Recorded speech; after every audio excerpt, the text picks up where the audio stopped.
I was just here walking this place this summer. You know, as part of our tour this summer, and the fact that most of it is gone is just incredible to me. They just redid the boardwalk. Yeah, it's just incredible. It's beautiful this summer. That's what I said to the mayor when I walked up.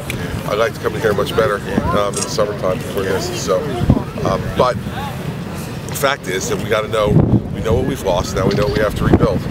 And I am completely determined that we will do what we need to do.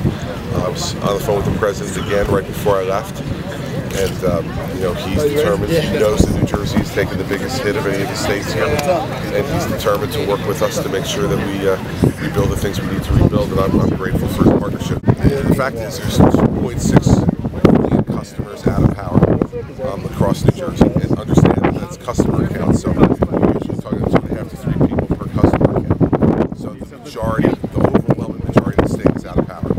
We've never faced anything like this before. This is 1 million more customers than Irene a year ago. So what we're doing now is, as you can see, you know, here on the coast, the wind is still tough enough, and the flooding is still enough that the companies aren't going to be able to get out here to make an assessment yet. Let the water recede, let the winds die down a little bit. Inland, the winds are not nearly this bad, and the flooding is not nearly like this. So I think what you'll see today is the companies are starting going out inland and making their assessments. Inland, what's been causing most of the power outages is fallen trees. Here, you're talking about flooded substations.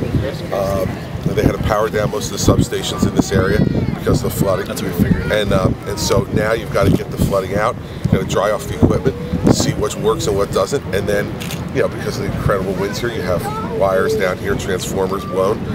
So this is going to take a while. What folks need to understand is that, you know, we're probably looking at a 7 to 10 day scenario at a minimum to get power back all throughout the state. It'll roll in sooner than that, and you might get luckier than others. But this is going to be a long haul because almost the whole state is out. You know, I mean, we have, you know, my home in Mendon, we have no power.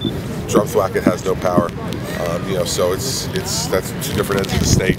It's the same circumstance. So, you know, we should keep working. And I can tell you, the conference calls that we had with the governor and his staff included the National Weather Service, which is what helped us prepare as small, short town mayors to be ready for this. I mean, they told us on the conference call that this was going to be record-setting, unprecedented, and an event like no one in their lifetime has ever seen, and they were dead on. And they helped us prepare for it the best we could.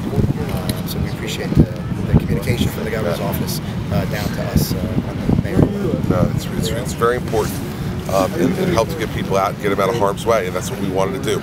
I've said all along in these things, the first job of the governor is to protect people's lives, and the only way we could do that is communicate to folks. And you know, everybody had a lot of fun last year. You know, when I told people to get the hell off the beach, and it was a good laugh line for folks or whatever. But you know, I thought that what happened here was going to happen last year, and that prediction was that we were going to have the kind of devastation that we see now.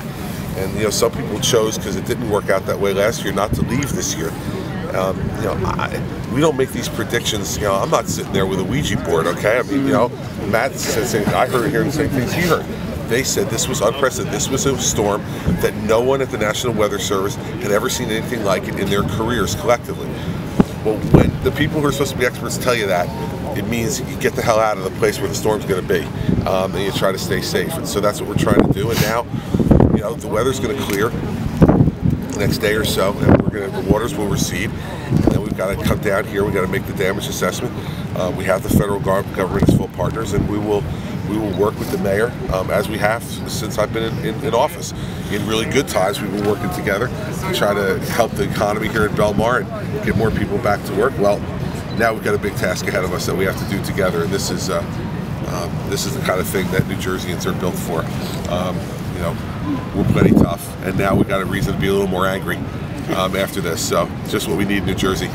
Chance to be a little more angry.